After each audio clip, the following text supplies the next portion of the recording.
Hi, good morning children. അപ്പോൾ ഇന്ന് നമ്മൾ ആദ്യമായിട്ട് തുടങ്ങുന്നത് കമ്പനി ലോസ് ആണ്.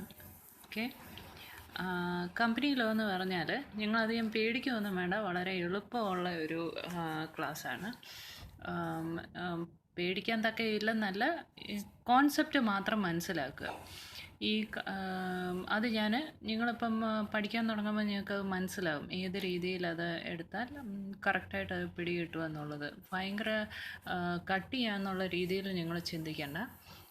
It is easy. At the same time കുറേ ഉണ്ട് അതിൽ പഠിക്കാനായിട്ടുള്ളത്. അപ്പോൾ എന്തുകൊണ്ടാണ് നമ്മൾ കമ്പനി ലോസ് പഠിക്കുന്നത്? ബിക്കോസ് നിങ്ങളിപ്പോൾ ഒരു കോർപ്പറേറ്റ് കൾച്ചറിലേക്ക് പോകുമ്പോൾ നിങ്ങൾക്ക് അറിയേണ്ട കാര്യങ്ങളുണ്ട്. എങ്ങനെ ആ കോർപ്പറേറ്റ് കൾച്ചർ നിങ്ങൾക്ക് അതുമായിട്ട് അഡാപ്റ്റ് ചെയ്യാൻ കഴിയും. അപ്പം നമുക്ക് ആ കമ്പനിയുടെ കാര്യങ്ങളും നമ്മൾ അറിയണമല്ലോ, സ്വാഭാവികമായിട്ടും. അപ്പോൾ അതിനാണ് നമ്മൾ ഈ കോർപ്പറേറ്റ് ഗവർണൻസ് ലോസൊക്കെ അഡ്മിനിസ്ട്രേഷൻ ലോസ് എല്ലാം നമ്മൾ പഠിക്കുന്നത്. ഇപ്പം ഞങ്ങൾക്കൊരു ബ്രിഡ്ജ് കോഴ്സ് എന്നും പറഞ്ഞാണ് തുടങ്ങുന്നത്. അതായത് എൻറ്റയർ ടെക്സ്റ്റിൻ്റെ ഞാൻ വളരെ ഷോർട്ടായിട്ട് നിങ്ങൾക്കിപ്പം പറഞ്ഞുതരാം. ഓക്കെ, ഇതിൻ്റെ ഒരു എക്സാമും നമ്മൾ ഇടുന്നുണ്ട്. ഞാൻ ഇവിടെ കാണിക്കുന്ന സ്ക്രീനിൻ്റെ നോട്ട്സ് എല്ലാം നിങ്ങൾ മനസ്സിലാക്കുക. എളുപ്പമാണ്. ഇത് വളരെ ചുരുക്കി ഞാൻ തരുക. ഓക്കെ, എന്നിട്ട് ഞാൻ എക്സാമിന് ചോദിക്കുകയും ചെയ്യും. ഓക്കെ, ഈ ഹിസ്റ്ററി നിങ്ങൾ കറക്റ്റായിട്ട് പഠിച്ചു വെക്കുക. ഓക്കെ, ഫസ്റ്റ് പേജിലാണ് ഈ കാണുന്നത് ഹിസ്റ്ററി ഓഫ് ഇംഗ്ലണ്ട്. എങ്ങനെയാണ് കമ്പനി ലോസ് ഇംഗ്ലണ്ടിലേക്ക് ആദ്യമായിട്ട് വന്നത്? Okay, in earlier times there were simple associations where people came together, pooled their resources for a mutual benefit. Okay, there were no എന്ന് വെച്ചാൽ പണ്ട് കാലത്ത് ഞാനും ഇപ്പം രേഖ അല്ല ഞാനും അനുവും കൂടെ ചേർന്ന് ചുമ്മാ ഒന്നിച്ച് നിന്നുകൊണ്ട് കുറച്ച് ഞങ്ങളുടെ കയ്യിലുള്ള 500 രൂപയും രേഖയുടെ കയ്യിലുള്ള 500 രൂപയും ഇട്ട് ഞങ്ങൾ ആലോചിക്കുക ഒരു ബിസിനസ് സ്റ്റാർട്ട് ചെയ്യേക്കാം. ഓക്കെ, അങ്ങനത്തെ സിമ്പിൾ അസോസിയേഷൻസ് സ്വന്തമായിട്ട് മനുഷ്യർ ഉണ്ടാക്കാൻ തുടങ്ങി. there were no proper mechanism to regulate the functioning of these companies.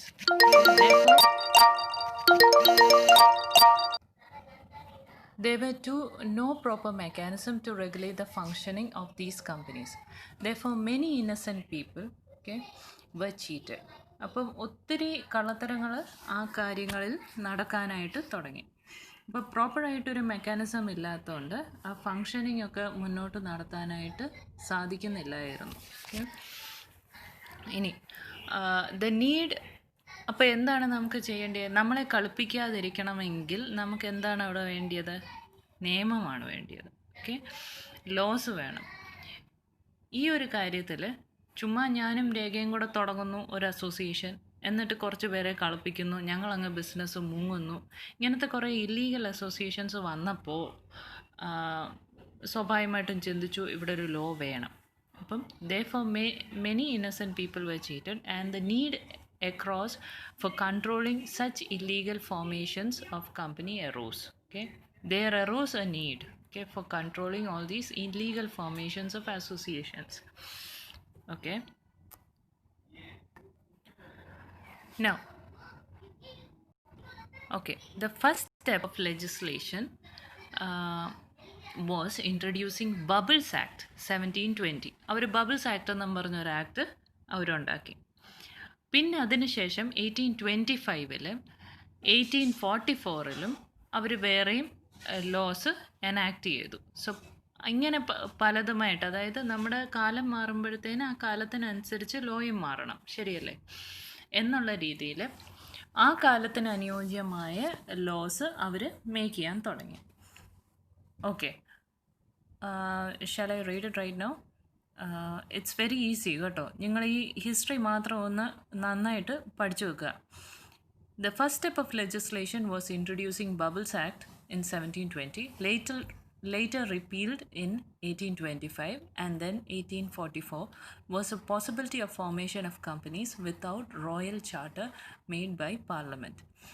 And they have also introduced the joint stock companies. അപ്പോൾ 1944 വന്നപ്പോഴാണ് ജോയിൻറ്റ് സ്റ്റോക്ക് കമ്പനീസും ഇൻട്രൊഡ്യൂസ് ചെയ്തത്. ഐ തിങ്ക് ഞാൻ എഴുതിയപ്പോൾ എന്തോ ഒരു pressure ഉണ്ടെന്ന് തോന്നുന്നു. I will double check and let you know. Okay. Drawback was non-recognition. There was only one drawback. What was the drawback? They didn't recognize limited liability. Limited liability എന്ന് വെച്ചാൽ എന്താണ്? ഒരു കമ്പനിക്ക് ഒരു നഷ്ടം വരുമ്പോൾ, ഇപ്പം കമ്പനിയുടെ പാർട്ട്ണറാണ് ഞാൻ എന്ന് വെച്ചോ, എൻ്റെ കമ്പനിയുടെ നഷ്ടം നികത്താനായി എൻ്റെ വീടും പുരയിടവും ഞാൻ എൻ്റെ വീട്ടിൽ ഉപയോഗിക്കുന്ന സർവ്വ സാധനങ്ങളും എടുത്തുകൊണ്ട് പോവുക എന്നുള്ളതാണ് അൺലിമിറ്റഡ് ലൈബിലിറ്റി. ലിമിറ്റഡ് അല്ല ലൈബിലിറ്റി. നമ്മുടെ മേലെ സർവ്വ ലൈബിലിറ്റി ഇട്ട് കയ്യിലുള്ളതെല്ലാം പെറുക്കിയെടുത്തുകൊണ്ട് പോകുന്നതാണ് അൺലിമിറ്റഡ് ലൈബിലിറ്റി. അപ്പോൾ ലിമിറ്റഡ് ലൈബിലിറ്റി എന്നൊരു കോൺസെപ്റ്റ് ആ കാലത്ത് റെക്കഗ്നൈസ് ചെയ്തില്ല. അപ്പോൾ അതാണ് അതിൻ്റെ drawback. Now, later in 1855, limited liability was introduced, and further continuous changes were made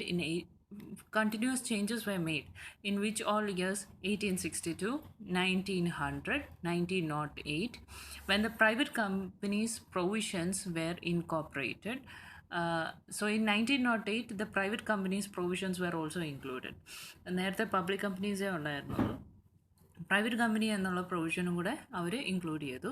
പിന്നെ followed by 1929 initiatives and remarkable legislation in the field of company law was Companies Act 1948. Okay, അത് ഇതിനകത്ത് തെളിഞ്ഞ് വന്നിട്ടില്ല. Okay, നിങ്ങളത് എഴുതിക്കോണേ.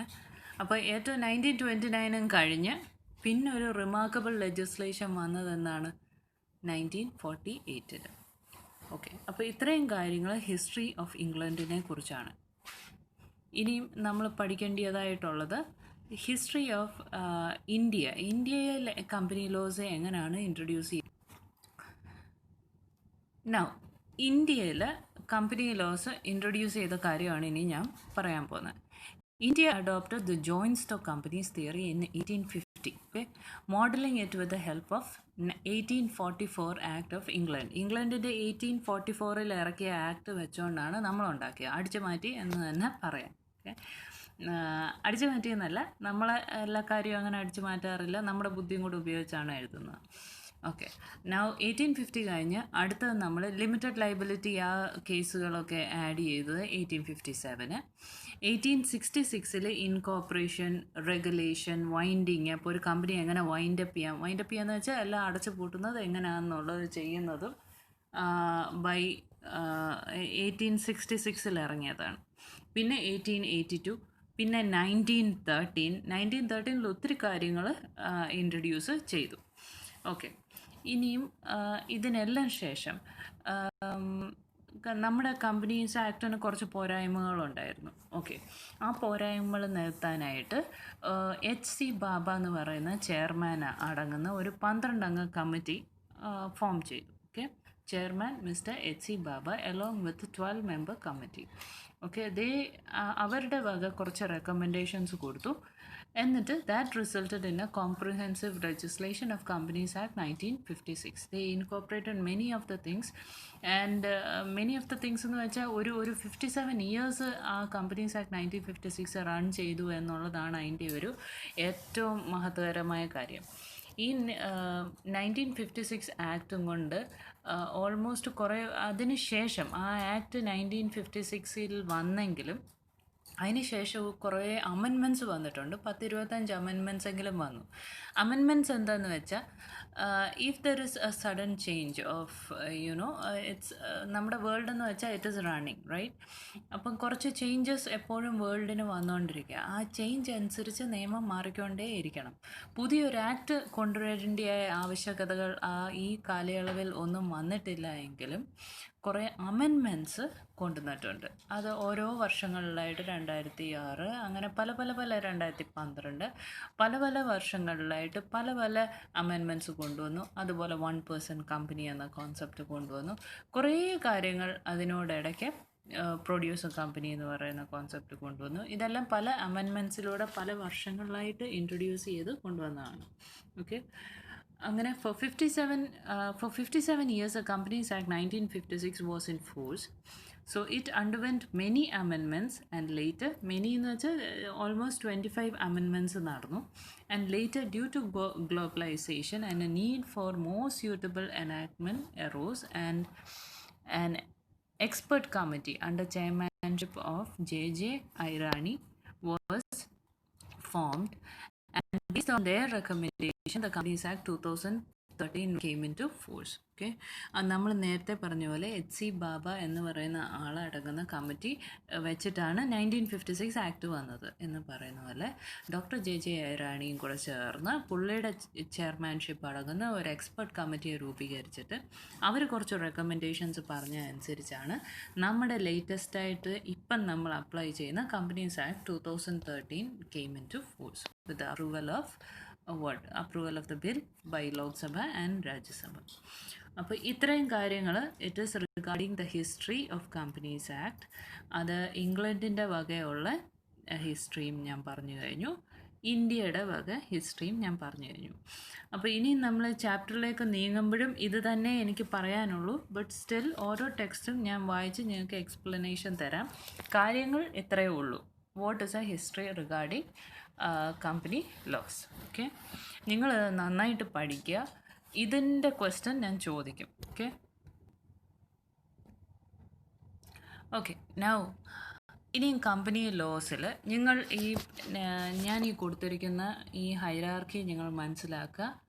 ഇത് നിങ്ങൾ അതിൻ്റെ പേര് അതുപോലെ പഠിച്ചു വെക്കുക. ഓക്കെ, നമുക്ക് കമ്പനീസുമായിട്ട് റിഗാർഡിങ് സം കേസസ് ഒക്കെ വന്നു കഴിഞ്ഞാൽ നമുക്ക് സ്വാഭാവികമായിട്ടും പ്രൈവറ്റായിട്ട് നമുക്ക് എന്തെങ്കിലും കേസസ് വന്നാൽ നമ്മൾ എവിടെ ആയിരിക്കും പോകുന്നത്? പെട്ടെന്ന് കോടതിയിലേക്ക് പോവും അല്ലേ? സിവിലാണെങ്കിൽ മുനിസിപ്പൽ കോടതി, അല്ലെങ്കിൽ വലിയ വില കൂടിയ വസ്തുക്കൾ കാര്യങ്ങളാണെങ്കിൽ സബ് കോടതി, അല്ലെങ്കിൽ ക്രിമിനൽ കുറ്റകരമാണെങ്കിൽ മജിസ്ട്രേറ്റ് കോടതി. അങ്ങനെ നമ്മൾ എളുപ്പം അവിടേക്ക് പോവും. Okay, now in this case company ലോസിനെ കുറിച്ച് ആ കമ്പനിയുടെ കാര്യങ്ങളെ തന്നെ നേരിടാനായിട്ട് ഒരു കോടതിയുണ്ട്. That is called a tribunal. Okay, NCLT എന്ന് പറയും.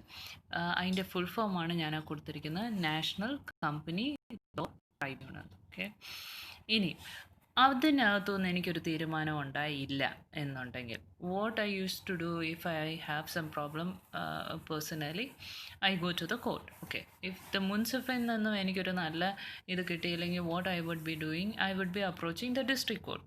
അടുത്ത ഹൈറാർക്കി അതാണല്ലോ. ഡിസ്ട്രിക്ട് കോർട്ട് കഴിയുമ്പോഴും അവിടുത്തെ എനിക്ക് ഫേവറായിട്ടൊരു കാര്യം ലഭിച്ചില്ലെങ്കിൽ I should approach a high court അല്ലേ? അങ്ങനെയാണ് നമ്മുടെ നോർമൽ കാര്യങ്ങൾ പോകുന്നത്. കമ്പനി ലോസിൻ്റെ കാര്യമെന്ന് വെച്ചാൽ ആദ്യം നാഷണൽ കമ്പനി ലോ ട്രൈബ്യൂണലിലേക്ക് നമ്മൾ ചെല്ലുന്നു. ഓക്കെ, അതിനുശേഷം എനിക്ക് ഫേവറായിട്ടൊരു കാര്യങ്ങളൊന്നും ഉണ്ടായില്ല, ഞാൻ എന്താണ് ചെയ്യേണ്ടത്? ഞാൻ പെട്ടെന്ന് എനിക്ക് ഇത് പോരാ, എനിക്ക് ഈ ഓർഡർ ശരിയായിട്ട് ഇഷ്ടപ്പെട്ടില്ല എന്ന് ഞാൻ തന്നെ മനസ്സിലാക്കിയിട്ട് ഞാൻ അപ്പീലിന് പോകുന്നു.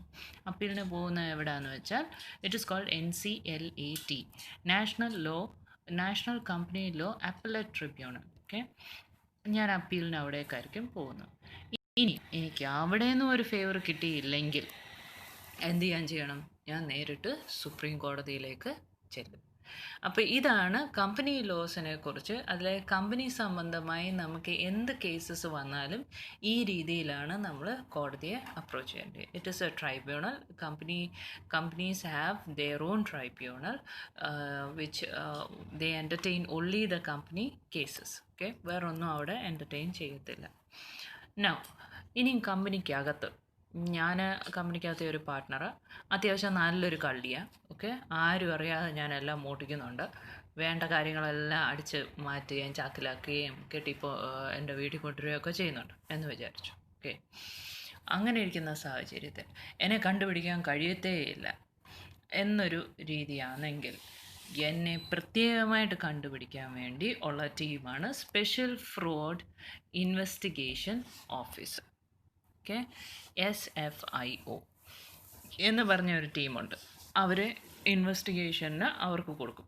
അപ്പോൾ അവരുടെ ജോലി എന്ന് വെച്ചാൽ അവർ സ്പെഷ്യൽ ടീമാണ്, സ്പെഷ്യൽ ഇൻവെസ്റ്റിഗേഷൻ ടീമാണ്. അകത്തേക്ക് വന്ന് എല്ലാം ചൂഞ്ഞെടുത്ത് എന്നെ പറക്കി എടുത്തുകൊണ്ട് പോകും. ഓക്കെ, അതാണ് SFIO. നൗ ഇനി ഇതൊന്നും പോരാതെ നമുക്ക് ക്രിമിനൽ വല്ലതും നല്ല രീതിയിൽ ക്രിമിനൽ കുറ്റങ്ങൾ അല്ലെ അങ്ങനെയൊക്കെ ഉണ്ടെങ്കിൽ സ്പെഷ്യൽ കോർട്സ് കോടതി തന്നെ നിശ്ചയിക്കും സ്പെഷ്യൽ കോർട്ട് ഇതിന് വേണം എന്ന് പറഞ്ഞ് സ്പെഷ്യൽ കോർട്സിനെ തന്നെ അപ്പോയിൻറ്റ് ചെയ്യാറും ഉണ്ട്. അപ്പോൾ നിങ്ങൾ ചെയ്യേണ്ട കാര്യങ്ങൾ എന്ന് വെച്ചാൽ ഓക്കെ ഇതിൻ്റെ ഡീറ്റെയിൽ ആയിട്ടുള്ള കാര്യങ്ങൾ നമ്മൾ പഠിക്കണം. പക്ഷേ ഈ ബ്രിഡ്ജ് കോഴ്സിന് വേണ്ടി you have to study the names national law, company law tribunal. അതിൻ്റെ അപ്പീലാണ് ഞാൻ താഴോട്ട് എഴുതുന്നേ ഉള്ളൂ. Actually it should go up national company law appellate tribunal. അതിന് മേലെയാണ് സുപ്രീം കോർട്ട്. ഓക്കെ ആ പേരുകളെല്ലാം പഠിച്ചു വെക്കുക. അപ്പം ഞാൻ ചോദിക്കാം എങ്ങനെയാണ് അതിൻ്റെ ഹൈറാർക്കിന്ന് ചോദിച്ചാൽ നിങ്ങൾ അങ്ങനെ എഴുതുക. Now, let me ask you, what is company? അല്ലെങ്കിൽ company law. What is a company എന്ന് ഞാൻ ചോദിക്കുക. നിങ്ങളെന്ത് പറയും? Company is an association of person എന്ന് ഞങ്ങൾ പറയും. അപ്പോൾ ഇവിടെ ഞാൻ എഴുതിയിരിക്കുന്നത് നിങ്ങൾ വായിക്കുക definition. Company is an artificial person created by law having a separate legal entity with a perpetual succession and a common seat. Okay നിങ്ങൾ അത്രയും കാര്യങ്ങൾ വൃത്തിയായിട്ട് പഠിക്കുക. ഡെഫിനേഷൻ ചോദിക്കുമ്പോൾ വാട്ട് ഇസ് കമ്പനി എന്ന് ചോദിച്ചാൽ അത് എഴുതുക. എന്താണ് കമ്പനി എന്ന് വെച്ചാൽ ആർട്ടിഫിഷ്യൽ പേഴ്സൺ ആണ്. കമ്പനി ഒരു വ്യക്തിയാണ്, പക്ഷേ it is created by law അല്ലേ. നിയമപരമായി കമ്പനി ഒരു വ്യക്തിയാണ്. ഞാൻ കമ്പനിക്കകത്തെ ഒരു പാർട്ട്ണറാണെന്ന് വെച്ച് കമ്പനി വക എന്തെങ്കിലും ഒരു കുറ്റം വന്നു കഴിഞ്ഞാൽ എന്നെ പിടിച്ചെടുത്തുകൊണ്ടൊന്നും പോകണ്ട. കമ്പനിക്കെതിരെയാണ് കേസ് എടുക്കുന്നത്. അല്ലാതെ കമ്പനിയിലെ ലവി ഉണ്ട്, അതിനകത്ത് ലവിക്കെതിരെയല്ല കേസ് എടുക്കുന്നത്, കമ്പനിക്കെതിരെയാണ് കേസെടുക്കുന്നത്. സോ കമ്പനി എന്ന് പറയുന്ന ഒരു വ്യക്തിയാണ്. ഒരു ലീഗലി അതിനൊരു ബർത്ത് എന്ന് പറയുന്നതാണ് ഇൻകോർപ്പറേഷൻ തന്നെ. ഓക്കെ ഒരു മനുഷ്യൻ ജനിക്കുന്നു എന്ന് പറയുന്ന പോലെയാണ് ഒരു കമ്പനിക്ക് ബർത്ത് എന്ന് പറയുന്നതാണ് the incorporation, certificate of incorporation കിട്ടുന്നത്. ആ കാര്യങ്ങളിലേക്ക് നമുക്ക് പോകാം. അപ്പോൾ വൺ സർട്ടിഫിക്കറ്റ് ഓഫ് ഇൻകോർപ്പറേഷൻ കിട്ടിക്കഴിഞ്ഞാൽ എന്താവുക? Company is an artificial person. It is an artificial person which is created by law having a separate legal entity. അതാണ് ഞാൻ പറഞ്ഞത്. എനിക്കെതിരെ എന്തെങ്കിലും കേസ് വന്നാൽ എനിക്ക് സെപ്പറേറ്റായിട്ട് എനിക്ക് ഞാനൊരു ലീഗൽ എൻറ്റിറ്റി എനിക്കുണ്ട്, ഒരു വ്യക്തിത്വം എനിക്കുണ്ട് എന്നുള്ളതാണ്. കമ്പനിക്ക് കമ്പനിയുടേതായ വ്യക്തിത്വമുണ്ട്. ഇപ്പോൾ കമ്പനിക്കെതിരെ നമുക്ക് കേസെടുക്കാം. നമ്മൾ എന്തെങ്കിലും തെറ്റ് ചെയ്തിട്ടുണ്ടെങ്കിൽ കമ്പനിക്ക് നമുക്കെതിരെയും കേസെടുക്കാം. Okay it can sue and be sued also. പിന്നെ പെർപെച്വൽ സക്സഷൻ. എനിക്ക് സ്വന്തമായിട്ട് എൻ്റെ പേരിൽ സ്വത്തുക്കളുണ്ടാകും. എൻ്റെ പേരിൽ കാർ എടുക്കാം, കമ്പനിയുടെ പേരിൽ കാർ എടുക്കാം, കമ്പനിയുടെ പേരിൽ പ്രോപ്പർട്ടി വെക്കാം. ഇങ്ങനത്തെ എല്ലാ കാര്യങ്ങളിലും ചെയ്യാം. Okay that is called perpetual succession. Now common seal. എനിക്ക് ഒപ്പിടാൻ കഴിയില്ല, പക്ഷേ ഞാൻ എങ്ങനെയാണ് ഒപ്പിടുന്നത്? എനിക്കൊരു സീലുണ്ട്. അപ്പോൾ ഞാൻ സീൽ എപ്പോൾ ഇട്ടാലും ആസ് ഇഫ് എൻ്റെ ഒപ്പ് പോലെ തന്നെയാണ്. It has its own signature also. അതിനാണ് കോമൺ സീൽ എന്ന് പറയുന്നത്. So company is an artificial person created by law having a separate legal entity with a perpetual succession and a common seal. Okay അപ്പോൾ ഡെഫിനേഷനും നിങ്ങളിപ്പോൾ മനസ്സിലാക്കി. Now characteristics of company. എന്താണ് കമ്പനിയുടെ കുറച്ച് ക്യാരക്ടറിസ്റ്റിക്സ് എന്ന് ഞാനിപ്പോൾ പറഞ്ഞുതരാം. Now look at this. ഞാൻ അണ്ടർലൈൻ ചെയ്ത റെഡ് വരകളുള്ളത് മാത്രം നിങ്ങൾ പഠിക്കുക. അതിനകത്തെ എക്സ്പ്ലനേഷനൊക്കെ നമുക്ക് പിന്നെ ഈ ഫസ്റ്റ് ഇടുന്ന എക്സാമിന് ബ്രിഡ്ജ് കോഴ്സ് എക്സാമിന് വേണ്ടി നിങ്ങൾ ഈ പോയിൻറ്റ്സ് എല്ലാം പഠിച്ചു വെക്കുക. Number 1 separate legal entity. Okay what is separate legal entity? It has its own എന്തുവാ it company's money and property belong to the company and not to the shareholders അല്ലേ. It has its own independent corporate existence എന്നാണ് separate legal entity എന്ന് പറഞ്ഞാൽ. സ്വന്തമായിട്ട് അതിനൊരു legal entity ഉണ്ട്. ഒരു വ്യക്തിയെ പോലെ തന്നെ തിരിച്ചറിയാനായിട്ട് സെപ്പറേറ്റ് ലീഗൽ എൻറ്റിറ്റി അതിന് ഉണ്ട്. ഓക്കെ അപ്പോൾ ആ നമ്പർ 1ൻ്റെ ആ പോയിൻറ്റ് അണ്ടർലൈൻ ചെയ്തത് അതുപോലെ പഠിച്ചു. Now number 2 limited liability. അതായത് ഒരു കമ്പനി എന്ന് വെച്ചാൽ ഒരുപാട് ആൾക്കാരുണ്ട് എന്ന് വെച്ചാൽ ഇപ്പം എനിക്ക് ലിമിറ്റഡ് ലയബിലിറ്റി ആയിരിക്കും. എൻ്റെ എന്തെങ്കിലും കമ്പനിക്ക് പ്രോബ്ലം വന്നെന്ന് വെച്ചാൽ എൻ്റെ അടുത്ത് വന്ന് എൻ്റെ വീട്ടിലെ വണ്ടി എടുത്തുകൊണ്ട് പോയി നിൻ്റെ വണ്ടി ഞാൻ എടുക്കുമെന്നും പറഞ്ഞ് ആകെയുള്ള എൻ്റെ വണ്ടി എടുത്തുകൊണ്ട് പോകാൻ കഴിയത്തില്ല. ലിമിറ്റഡ് ലയബിലിറ്റിയാണ് കമ്പനിയുടെ ഷെയർസിൽ ഉള്ളത്. അൺലിമിറ്റഡ് ലയബിലിറ്റി ഉള്ളതുണ്ട്, അൺലിമിറ്റഡ് കമ്പനീസോ എന്നൊരു ക്ലാസിഫിക്കേഷൻ ഉണ്ട്. ബട്ട് എങ്ങും അത് പ്രാവർത്തികമായി കണ്ടിട്ടില്ല. പേരിനൊരു ക്ലാസിഫിക്കേഷൻ അങ്ങനെ ഉണ്ട് എന്ന് മാത്രമേ ഉള്ളൂ. Now, perpetual succession. Perpetual succession means company never dies. It goes on forever. If any of the shareholders, I am a shareholder എന്ന് വെച്ചോ, രേഖ is a shareholder, Biju is a shareholder, Arya is a shareholder. എനിക്ക് ഞങ്ങളുടെ ഒന്നും പേരറിയത്തില്ല, ഞാനങ്ങ് പറയുക കേട്ടോ, പഴയ പേര് വെച്ചോക്കെ. ഓക്കെ, ഇങ്ങനെ നിങ്ങളുടെ ക്ലാസ്സിൽ നമ്മളെല്ലാവരും കൂടെ ചേർന്ന് ഒരു കമ്പനി തുടങ്ങിയാൽ തന്നെ, ഓക്കെ, എനിക്കങ്ങ് തലയ്ക്ക് വട്ടായെന്നിരിക്കട്ടെ, എനിക്ക് ഭ്രാന്തായിപ്പോയി, അല്ലെങ്കിൽ നിങ്ങളിലൊരാളിൽ അല്ലെങ്കിൽ കയ്യിൽ രൂപയൊന്നും ഇല്ലാതെ പാപ്പറായി പോയെന്നിരിക്കട്ടെ, that doesn't mean the company has died. Company അവിടെ വെച്ച് നിന്നു എന്ന് നമ്മൾ പറയുന്നില്ല. Company goes on forever, it never dies. That's what perpetual succession means. എനിക്ക് തോന്നുന്നു ഞാൻ നേരത്തെ ഡെഫിനേഷൻ പറഞ്ഞപ്പോൾ പെർപച്വൽ സക്സഷനെ കുറിച്ച് അവിടെ പറഞ്ഞില്ല. Company never dies, it has its own പ്രോപ്പർട്ടീസും കാര്യങ്ങളും എല്ലാം ഉണ്ട്, സെപ്പറേറ്റ് ലീഗൽ എൻറ്റിറ്റിയും ഉണ്ട്, സ്വന്തമായിട്ട് കോമൺ സീലുണ്ട്. Number 4 is common seal. Common seal means it cannot sign. The seal is being used for affixing as a signature of the company. Okay, അപ്പം കമ്പനിയുടെ പേരും കാര്യങ്ങളും എല്ലാം അവത്തിൽ സീലിൽ എൻഗ്രേവ് ചെയ്തിട്ടുണ്ടായിരിക്കും. ആ പറയുന്ന സീലായിരിക്കും കമ്പനിയുടെ ആവശ്യങ്ങൾക്കായിട്ട് കമ്പനി യൂസ് ചെയ്യുന്നത്. Now transferability of share. ഒരു പാർട്ട്ണർഷിപ്പ് എന്ന് വെച്ചാൽ നമുക്കൊരിക്കലും ട്രാൻസ്ഫർ ചെയ്യാൻ പറ്റത്തില്ല. ഇപ്പം ഞാൻ അതിനകത്തെ ഒരു ഷെയർ ഹോൾഡറാണ്, എനിക്ക് ഒത്തിരി കാലങ്ങൾ എനിക്ക് ഷെയർ ഹോൾഡറായിട്ട് ഇരിക്കാൻ സാധിക്കത്തില്ല. അപ്പം ഞാൻ എന്ത് ചെയ്യും? എനിക്ക് കുറച്ച് മറ്റുള്ള ഏത് ഇതിലെടുത്താലും there are some restrictions, but in this case reasonable restriction ആണ്. ലൈക്ക് എനിക്ക് ട്രാൻസ്ഫർ ചെയ്യാം എൻ്റെ shares to another person if I am willing to do it. I don't need a share anymore എന്ന് ഞാൻ ചിന്തിച്ചാൽ I can transfer it to somebody, some other person whom I like, അല്ലെങ്കിൽ മുന്നിലേക്ക് വരുന്നത്. അപ്പം ഈ കാര്യങ്ങളെല്ലാം ആർട്ടിക്കിൾസ് ഓഫ് അസോസിയേഷൻ എന്ന് വെച്ചാൽ കമ്പനിയുടെ ഒരു ബൈബിൾ എന്ന് വേണേൽ നമുക്ക് പറയാം. അതിനകത്തെല്ലാം ഈ കാര്യങ്ങൾ വ്യക്തമായിട്ട് പറഞ്ഞിരിക്കണം. ഇങ്ങനെ നമുക്ക് ചെയ്യാനുള്ള പ്രൊവിഷൻ ഉണ്ട് എന്നുള്ളത്. ഓക്കെ, നോ സെപ്പറേറ്റ് പ്രോപ്പർട്ടി എന്ന് വെച്ചാൽ കമ്പനി ഒരു ലീഗൽ പേഴ്സൺ ആണ് എന്ന് വെച്ച് കമ്പനിയുടെ സ്വന്തം പേരിൽ പ്രോപ്പർട്ടി ആകാം, കമ്പനിയുടെ സ്വന്തം പേരിൽ വണ്ടി വെക്കാം, അങ്ങനെ എല്ലാ കാര്യങ്ങളും കമ്പനിയുടെ സ്വന്തം പേരിൽ വെക്കാൻ സാധിക്കും. അപ്പോൾ അതിനാണ് സെപ്പറേറ്റ് പ്രോപ്പർട്ടി എന്ന് പറയുന്നത്. ഓക്കെ, കമ്പനിയുടെ സ്വന്തം പേരിൽ പ്രോപ്പർട്ടികൾ വെക്കാം. അപ്പോൾ ഇതിനകത്ത് കാണിച്ചിരിക്കുന്ന കണ്ടോ, limited liability, perpetual succession, common seal, transferability of shares, separate property, ഈ പോയിൻറ്റ്സ് എല്ലാം നിങ്ങൾ പഠിക്കുക. എളുപ്പമായിട്ട് പഠിക്കാൻ വേണ്ടി ഇപ്പോൾ ലിമിറ്റഡ് ലയബിലിറ്റിയുടെ L എടുക്കുക, പെർപച്വൽ സക്സഷൻ്റെ P എടുക്കുക, കോമൺ സീലിൻ്റെ C എടുക്കുക, ട്രാൻസ്ഫറബിലിറ്റി ഓഫ് ഷെയർസിൻ്റെ T എടുക്കുക, ഓക്കെ, സെപ്പറേറ്റ് പ്രോപ്പർട്ടിയുടെ S എടുക്കുക. If you do that, actually എളുപ്പം നമുക്ക് ഓർക്കാം, ഒരിക്കലും നമ്മൾ മറക്കത്തില്ല.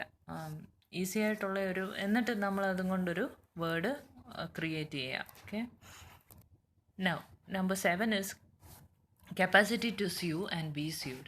It means കമ്പനി ഒരു ലീഗൽ പേഴ്സൺ ആണല്ലോ, കമ്പനിക്കെതിരെ ആരെങ്കിലും തെറ്റ് ചെയ്താൽ കമ്പനിക്ക് തന്നെ കേസെടുക്കാം. ഓക്കെ, പോയി കംപ്ലയിൻ്റ് എഴുതി കൊടുക്കാം, കമ്പനിക്ക് കേസെടുക്കാം. At the same time company എന്തെങ്കിലും തെറ്റ് ചെയ്തിട്ടുണ്ടെങ്കിൽ നമുക്ക് കമ്പനിക്കെതിരെ കേസും ഫയൽ ചെയ്യാം.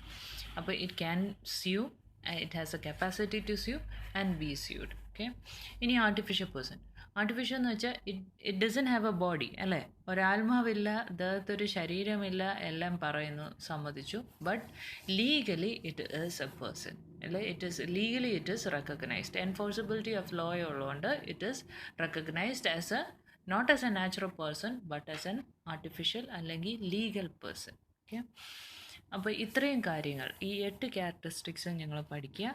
ഞാൻ പോയിൻറ്റ്സ് അണ്ടർലൈൻ ചെയ്ത് വെച്ചിട്ടുണ്ട്, അതെല്ലാം മനസ്സിലാക്കുക. അപ്പോൾ ഏത് കമ്പനീസ് ആക്ടാണ് പ്രസൻ്റ്ലി റൺ ചെയ്യുന്നത്? Companies act 2013.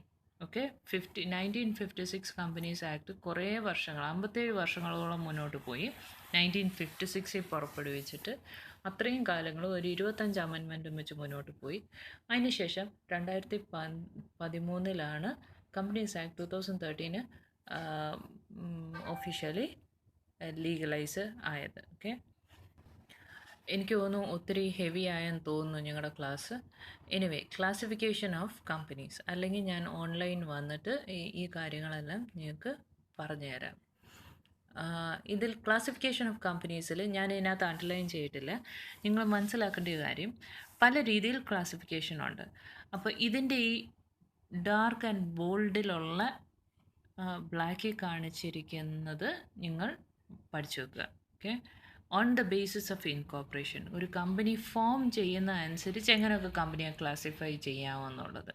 സ്റ്റാറ്റ്യൂട്ടറി ഉണ്ട്, രജിസ്റ്റേർഡ് ഉണ്ട്, ചാർട്ടേർഡ് ഉണ്ട്. വളരെ ഡീറ്റെയിൽഡ് ആയിട്ട് ഞാൻ പിന്നെ പഠിപ്പിക്കാം.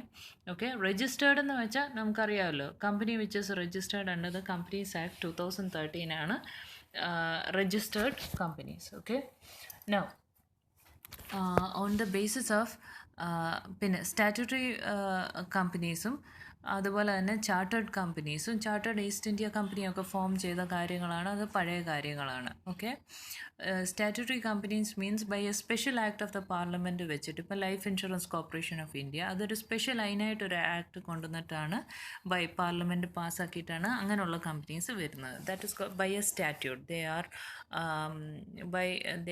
They are formed by means of a special act. Okay, അങ്ങനത്തെ കമ്പനീസിന് അതിൻ്റെ ആക്റ്റാണ് അതിനെ ക്രിയേറ്റ് ചെയ്യുന്നത്. ആ ആക്ട് അനുസരിച്ചാണ് അത് മുന്നോട്ട് പോകുന്നത്. ഓക്കെ, രജിസ്റ്റേർഡ് കമ്പനീസ് എന്ന് വെച്ചാൽ നമുക്കറിയാം, കമ്പനീസ് ആക്ട് 2013 അനുസരിച്ച് രജിസ്റ്റർ ആയ ഏതൊരു കമ്പനി, ROC റെക്കഗ്നൈസ് ചെയ്ത കമ്പനീസാണ് registered companies. Chartered companies are no more anyway, but in the classification they are there, like East India company, അല്ലെ bank of England, king royal charter വഴി, by the crown വഴി വരുന്ന കമ്പനീസിനെയാണ് chartered companies പറയുന്നത്. ഇനി on the basis of liability ഉണ്ട് അടുത്തത്. അത് ഏതൊക്കെ രീതിയിൽ വരാം? ലിമിറ്റഡ് ലയബിലിറ്റി വരാം, അൺലിമിറ്റഡ് ലയബിലിറ്റി വരാം. ലിമിറ്റഡ് ലയബിലിറ്റിയിൽ ഇതിൽ പറയുന്നതാണ് ലിമിറ്റഡ് ബൈ ഷെയർസ് ലിമിറ്റ് ചെയ്തിട്ടുണ്ട്. ലിമിറ്റഡ് ബൈ ഗ്യാരണ്ടി ഉണ്ട്. ഇപ്പം ഞാൻ 20,000 രൂപയ്ക്ക് ഞാൻ ഒരു share എടുത്തെന്നിരിക്കട്ടെ.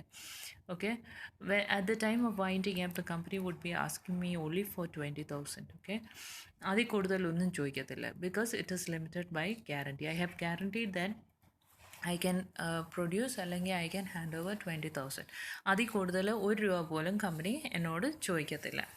Now limited by shares എന്ന് പറഞ്ഞു കഴിഞ്ഞാൽ, എനിക്കൊരു ഷെയർ ഉണ്ടെങ്കിൽ ഞാൻ ചിലപ്പം എനിക്ക് 5 ഷെയർ ആയിരിക്കും ഉള്ളത്, ചിലപ്പം രമ്യയ്ക്ക് 8 ഷെയർ ആയിരിക്കും ഉള്ളത്, ആര്യയ്ക്ക് 5 ഷെയർ ആയിരിക്കും ഉള്ളത്, അല്ലെങ്കിൽ 10 ഷെയർ ആയിരിക്കും ഉള്ളത്. അങ്ങനെ ഓരോ ഷെയർസ് അനുസരിച്ച് നമ്മുടെ ലയബിലിറ്റി ലിമിറ്റ് ചെയ്യും. Now, unlimited liability means, as I have already said, നമ്മുടെ വീട്ടിലെ സാരജന്തു വസ്തുക്കളെല്ലാം എടുത്തുകൊണ്ട് പോകും. Okay, that is called unlimited liability. In the classification it is there, but actually ഇതൊന്നും പ്രാവർത്തികം ആയിട്ടില്ല. Now it comes to classification on the basis of number of members. Okay, 2 ആൾക്കാരെ കൊണ്ട് നമുക്കൊരു പ്രൈവറ്റ് കമ്പനി സ്റ്റാർട്ട് ചെയ്യാം. Okay, 5 or more persons ആണെങ്കിൽ public company. And even with 1 person you can start is called 1 person company. Can you see 1, 2, 3 over there? That is on the basis of members, the number of members that you have.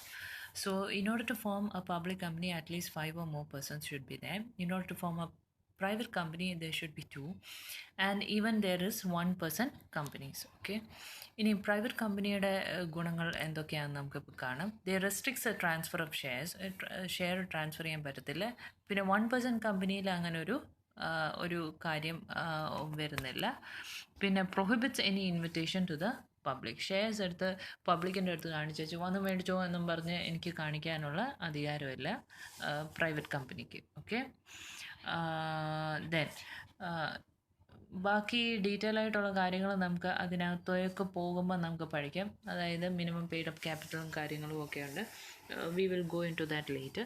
Now, public companies. What is public companies? 5 or more persons form a public company. Okay, those companies which are not private is called public company എന്ന് പറയും. And minimum as may be prescribed എന്നെല്ലായിടത്തും പറയുന്നുണ്ട്, കണ്ടോ? As minimum paid up share capital as may be prescribed. Why do they use the word as may be prescribed എന്ന് ചോദിച്ചാൽ, accordingly to the ഓരോ കാല അളവിനനുസരിച്ച് things change, okay? Accordingly to the changes, the government make new policies. So as may be prescribed in the use ചെയ്ത ഈ കൊല്ലം ചിലപ്പം 1 lakh ആണ് the paid up share capital that is needed എന്ന് പറഞ്ഞു കഴിഞ്ഞാൽ minimum paid up 1 lakh rupees നിങ്ങളുടെ അക്കൗണ്ടിൽ കാണാതെ കമ്പനി തുടങ്ങണ്ട എന്ന് പറയുവാണെങ്കിൽ, ഓക്കെ, അങ്ങനൊരു ഇതുണ്ട് 1% കമ്പനിയിലാണെങ്കിൽ, അല്ലെങ്കിൽ പ്രൈവറ്റ് ലിമിറ്റഡ് കമ്പനിയിലാണെങ്കിൽ അങ്ങനെ ഒരു ഇതുണ്ട്. 1%ന് അങ്ങനൊരു ഇതില്ല, സോറി, പ്രൈവറ്റ് ലിമിറ്റഡ് കമ്പനി ആണെങ്കിൽ they have to keep at least 1 lakh in their fund.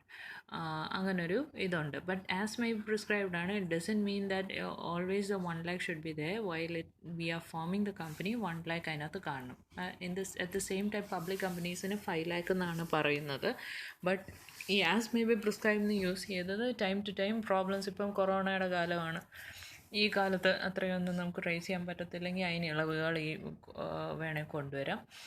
ഇങ്ങനത്തെ കാര്യങ്ങൾക്ക് വേണ്ടിയാണ് ആസ് മേ ബി പ്രിസ്ക്രൈബ്ഡ് എന്നൊരു വാക്ക് അവിടെ കൊടുത്തിരിക്കുന്നത്. നോ, അതും കഴിഞ്ഞു.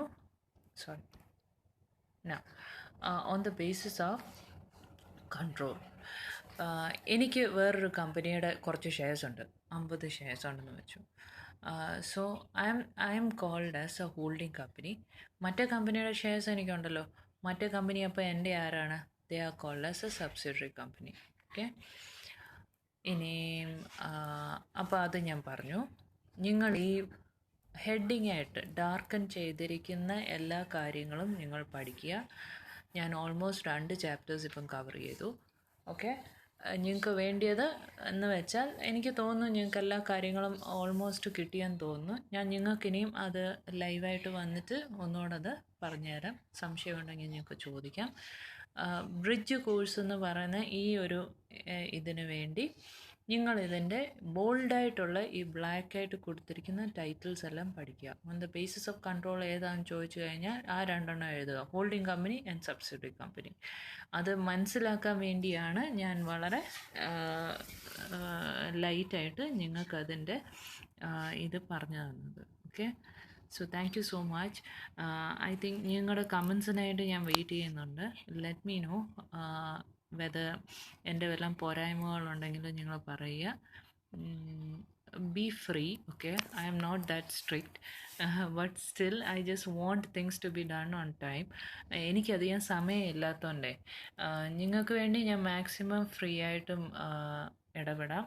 എന്ന് വെച്ചാൽ നിങ്ങളുടെ ടൈമിനും സൗകര്യം അനുസരിച്ച് ഞാൻ നിങ്ങൾക്ക് ടൈമും കാര്യങ്ങളും ഒക്കെ തരാം.